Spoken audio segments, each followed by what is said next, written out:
ഏട്ടൻ്റെ ബർത്ത്ഡേ ആണ് കേട്ടോ. അപ്പോൾ ഞങ്ങൾ പ്രത്യേകിച്ച് പ്ലാനൊന്നുമില്ല. അപ്പോൾ വെറുതെ ലഞ്ച് കഴിക്കാം, അത് കഴിഞ്ഞ് വെറുതെ അവിടെ വല്ല പാർക്കിലോ എവിടെങ്കിലും പോവാന്ന് വിചാരിച്ചു. ഇങ്ങനെ പോവാണ് കേട്ടോ.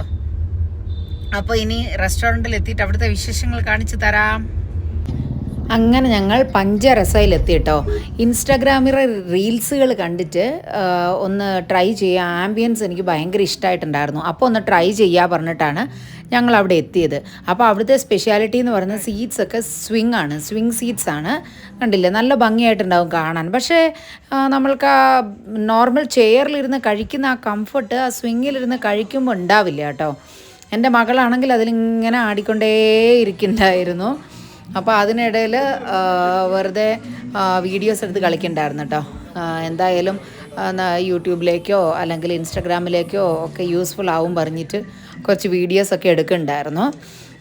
വളരെ കുഴപ്പമില്ല. പക്ഷേ ഇതാ ഫുഡ് വന്നിട്ട് ഇപ്പോൾ ഈ ഏട്ടൻ കഴിക്കുന്ന ഈ ഫുഡിൻ്റെ പേരാണ് നള്ളി ഗോസ്റ്റ് ബിരിയാണി എന്ന് പറയും കേട്ടോ.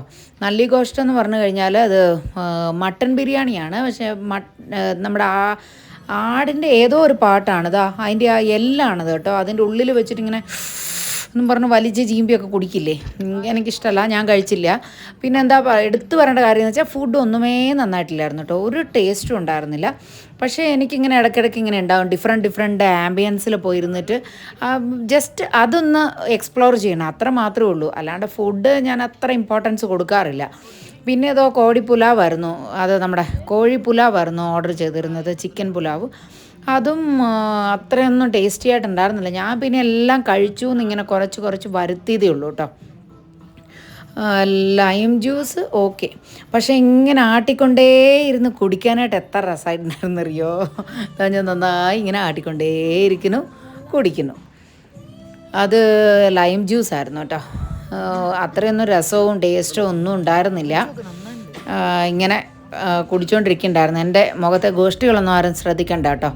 അതിനുശേഷം ഞങ്ങൾ ഈ പോകുന്നതും വരുന്നതും ഒക്കെ ഇത് ഗച്ചിബൗളിയിലാണ് കേട്ടോ. നമ്മുടെ ഗച്ചിബൗളി പറഞ്ഞാൽ നമ്മുടെ ഹൈടെക് സിറ്റി എന്നൊക്കെ കേട്ടില്ലേ നിങ്ങൾ, ഹൈദരാബാദ് ഹൈടെക് സിറ്റി. സോ മൊത്തം IT ഹബ്ബ്, മൊത്തം നമ്മുടെ ഇന്ത്യയിലോ അല്ലെങ്കിൽ വേൾഡിലോ ഉള്ള സോഫ്റ്റ്വെയർ എൻജിനീയേഴ്സ് മൊത്തം വരുന്ന ജോലി ചെയ്യുന്ന പ്ലേസാണ് കേട്ടോ ഇത്. ഈ ഒരു ബിൽഡിങ് നിങ്ങൾ മൂവീസിലൊക്കെ കണ്ടിട്ടുണ്ടാവും. ഹൈദരാബാദ് എന്ന് പറഞ്ഞാൽ ഫസ്റ്റ് കാണിക്കുന്ന ഇതാണ്, ഈ ഹൈടെക് സിറ്റിയിലെ ഈ ബിൽഡിംഗ് ആണ് കാണിക്കുക കേട്ടോ. അത് IT ആണ്, മൊത്തം IT ഫീൽഡാണ് കേട്ടോ. ഇതിലേക്ക് വന്നു കഴിഞ്ഞാൽ നമ്മൾ വേറൊരു വേൾഡിലെത്തുന്ന ഒരു ഫീലിംഗ് ആയിരിക്കും. ഫുള്ള് ബിൽഡിങ്സൊക്കെ കാണേണ്ടത് തന്നെയാണ്. നമ്മുടെ എന്താ പറയുക, ഫോറിൻ കൺട്രീസിലൊക്കെ പോകുമ്പോൾ കാണുന്ന അതേപോലെയുള്ള നല്ല സൂപ്പറായിട്ടുള്ള ബിൽഡിങ്സ് നിങ്ങൾക്ക് കുറേ കാണാൻ കഴിയും കേട്ടോ. പക്ഷെ ഞങ്ങൾ പോയത് മെയിൻ റോഡിൽ കൂടി. ഇതൊക്കെ മെയിൻ റോഡിൽ കാണുന്ന ബിൽഡിങ്സാണ്.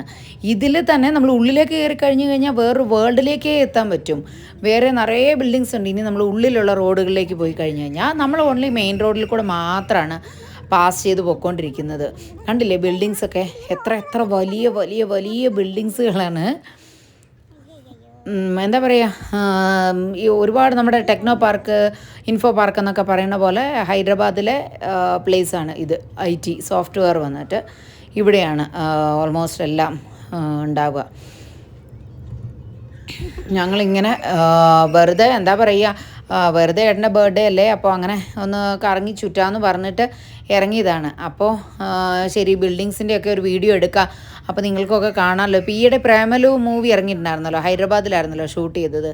അതിലൊക്കെയൊന്നും അത്ര എന്താ പറയുക, അത്രയും വിശദമായിട്ടൊന്നും ബിൽഡിങ്സ് ഒന്നും എടുത്ത് കാണിച്ചിട്ടില്ല. അതിലെ മെയിനായിട്ട് ഞാൻ ഫസ്റ്റ് കാണിച്ച ഹൈടെക് സിറ്റി ബിൽഡിങ്, അങ്ങനെ കുറച്ച് മാത്രമല്ല ഇവിടെ മെയിനായിട്ട് കാണിച്ചത്. ഇതിങ്ങനെ ഉള്ളിലേക്ക് പോയി കഴിഞ്ഞ് കഴിഞ്ഞാൽ അതാ ഈ ബിൽഡിങ്ങൊക്കെ കാണാൻ എത്ര ഭംഗിയുണ്ടല്ലോ. നമ്മളിപ്പോൾ എന്താ പറയുക, ദുബായിലോ അല്ലെങ്കിൽ അമേരിക്കയിലോ അങ്ങനെയുള്ള പ്ലേസസിലൊക്കെ കൺട്രീസിലൊക്കെ പോയി കഴിഞ്ഞാലാണ് നമ്മൾക്ക് ഇതുമാതിരിയുള്ള ബിൽഡിങ്സുകൾ കൂടുതലായും കാണാൻ കഴിയുന്നത്. എന്താ പറയുക, ഇവിടുത്തെ പോളിറ്റിക്സ് അത്ര നന്നായിരിക്കും എന്നാണ് എനിക്ക് തോന്നുന്നത്. അവരൊക്കെ കുറേയൊക്കെ മുക്കിയാൽ പോലും ഒരുപാട് എന്താ പറയുക, സ്റ്റേറ്റിന് വേണ്ടിയിട്ടും ഒരുപാട് സ്റ്റേറ്റിൻ്റെ ഡെവലപ്മെൻറ്റിന് വേണ്ടിയിട്ടും ഒരുപാട് ചെയ്യുന്നുണ്ട് എന്നുള്ളതാണ് എനിക്കിതിൽ നിന്നൊക്കെ മനസ്സിലായത്. ഇപ്പം നിങ്ങൾ സ്ട്രെയിറ്റ് കാണുന്ന ഒരു ബ്ലൂ കളർ ബിൽഡിങ്, അത് വന്നിട്ട് ഐക്യ. എനിക്കത് ഐക്യയുടെ കുറേ ബ്രാഞ്ചസ് ഇന്ത്യയിൽ പല പല സ്റ്റേറ്റുകളിലുണ്ട്. വലിയ ഒരു ഫർണിച്ചർ ഷോറൂമാണ് കേട്ടോ. നമുക്ക് നിങ്ങൾക്ക് കാണാൻ കഴിയും എത്ര ദൂരത്തിലാണ്. ഈ ലാസ്റ്റ് ഒന്ന് പോയി ആ ലാസ്റ്റ് വരെ. പക്ഷേ എനിക്ക് ഇതുവരെ ഞാൻ പോയിട്ടില്ല. എപ്പോൾ പോകാൻ പറഞ്ഞാലും ഏട്ടൻ പറയും വേണ്ട പറയും. ഏട്ടൻ പോയിട്ടുണ്ട് കേട്ടോ. എന്നെ കൊണ്ടുപോവില്ല. എപ്പോഴും അതിന് മുമ്പിൽ കൂടെ പോവും, പക്ഷേ ഒരിക്കലും അതിൽ കയറാൻ പറ്റിയില്ല. ഇവിടെ നോക്കൂ ആരാണെന്ന്, ദാ ഒരു ക്യാറ്റ് വന്നിട്ട് ദാ ബ്രിഡ്ജിലേക്ക് എത്തി വലിഞ്ഞ് നോക്കിക്കൊണ്ടിരിക്കുന്നു. അത് കഴിഞ്ഞിട്ട് ഇതാ പിന്നെയും കണ്ടിന്യൂ ആയിക്കൊണ്ടിരിക്കുകയാണ് കേട്ടോ. ഇതേ ബിൽഡിങ്ങുകൾ തന്നെയാണ് പിന്നെയും ഡിഫറെൻറ്റ് ടൈപ്സ് ഓഫ് അവിടെ തന്നെ ഇങ്ങനെ നമ്മുടെ കുറേ ഉണ്ടല്ലോ, ആമസോൺ, ഫ്ലിപ്കാർട്ട്, പിന്നെ വലിയ വലിയ കമ്പനികൾ, ഓരോരോ കമ്പനികളുടെ വർക്കുകളാണ് ഇതിനുള്ളിലൊക്കെ നടന്നുകൊണ്ടിരിക്കുന്നത്. അതിനിടയിൽ ഇത് കാണുന്നത് വന്നിട്ട് ഒരു വലിയ റെസിഡൻഷ്യൽ ഏരിയ ആണെന്ന് തോന്നുന്നു. ഇത് വന്നിട്ട് IIT കോഹിനൂർ, അതുമാണത് ITC കോഹിനൂർ.